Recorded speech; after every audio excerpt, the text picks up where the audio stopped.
న్యాయ ప్రవర్తన, బుద్ధి, న్యాయం. ఆమెతేనే ఓ తల్లి బిడ్డేగా, నీ కూతురే రత్నమా. మనుషుల తత్వాలు చెప్తానండి, దేవుడు కనిపెడతాడండి.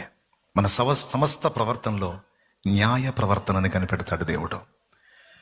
భర్తగా భార్యకు చేయాల్సిన న్యాయం, తండ్రిగా బిడ్డలకు చేయాల్సిన న్యాయం, పిల్లలుగా తల్లిదండ్రులకు చేయాల్సిన న్యాయం, ఆయన సృష్టికర్తకు మనం చేయాల్సిన న్యాయం, సమాజంలో ఉన్నందుకు సమాజానికి మన వల్ల జరగాల్సిన న్యాయం, సంఘంలో ఉన్నందుకు సంఘంలో మన ద్వారా జరగాల్సిన న్యాయం, మనం చేయాల్సిన న్యాయాలు కొన్ని ఉన్నాయి తమ్ముడు. ఏమంటావు? ఎంతమందికి అర్థమవుతుంది? ఉన్నాయి, కొన్ని న్యాయాలు ఉన్నాయి అమ్మా. అన్యాయంగా ప్రవర్తించి దేవుని ముందు ఆమోదం పొందుదాం అనుకోవద్దు. ఒప్పుకోడు దేవుడు. సమస్త ప్రవర్తనలో న్యాయాన్ని కనిపెడతాడు ఆయన. న్యాయముగా నువ్వు నడుచుకుంటే ముచ్చట పడతాడు. రెండవది, కనికరమును ప్రేమించుట.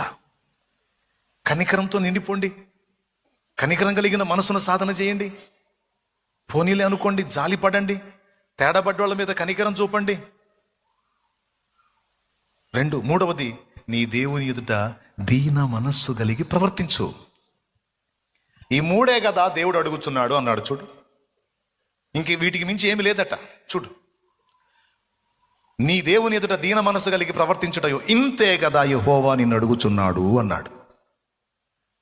దీన్ని బట్టి మీరు ఆలోచించుకొని దిద్దుబాటు చేసుకొని న్యాయ ప్రవర్తన, కనికరమును ప్రేమించుట, ఈ రెండిటితో పాటు శ్రేష్టంగా దీన మనస్సు కలిగి దేవుని ఎదుట నడుచుకోవటం అనేది కూడా తప్పనిసరిగా సాధన చేయాలి.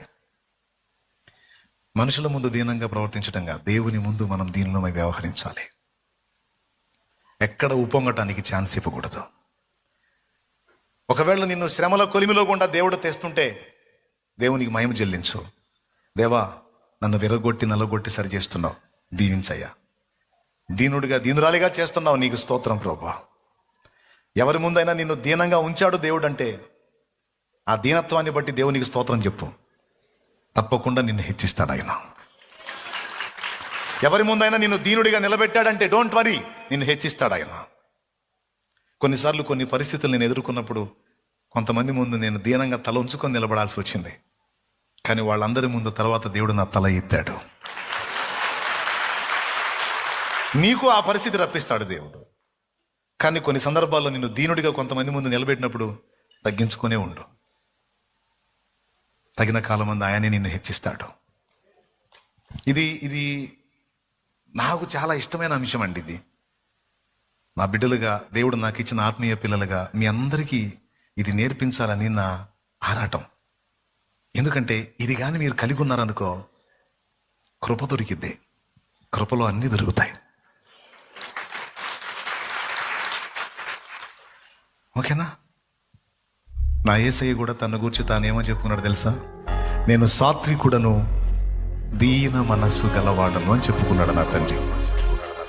ఆయన బిడలంగా మనం కూడా దీన మనస్కులమై దేవుని ఎదుట నడుచుకోవటాన్ని నేర్చుకుందాం, తగ్గించుకుందాం. నువ్వు అత్తగారివి అయి ఉండొచ్చు, నీకు పెత్తనం వచ్చి ఉండొచ్చు, అయినా నీ కోడల ముందు తగ్గించుకో, తప్పేం కాదు. కొంతమంది ఉచిత సలహాలు చెప్తారు, అట్లా తగ్గించుకుంటే సాగించుకుంటారు, అట్లా ఏం చేయొద్దు, నువ్వు కొంచెం పెడసరిగా ఉండు అంటారు. నేను పెడసరిగా ఉంటానికి లోకస్తురాలి కాదు, నేను నా యేసయ్య బిడ్డను. నేను దీనురాలుగానే ఉంటాను. నా దీనత్వాన్ని చూసి నా కోడలు నేర్చుకోవాలి. దీనంగా ప్రవర్తించటం, దీన మనసు కలిగి నడుచుకోవటం, పెలుసుగా ఉండొద్దు. విరిగి నలిగిన అనుభవాన్ని సాధన చేయండి. ఒకవేళ దేవుడు నీకు దీనత్వాన్ని నేర్పడానికి కొన్ని శ్రమలు నీకు అనుమతిస్తే సంతోషంగా సహకరించు. దేవుడికి ఎదురవుతున్న ఈ పరిస్థితులన్నిటిని బట్టి నీకు స్తోత్రం తండ్రి అను.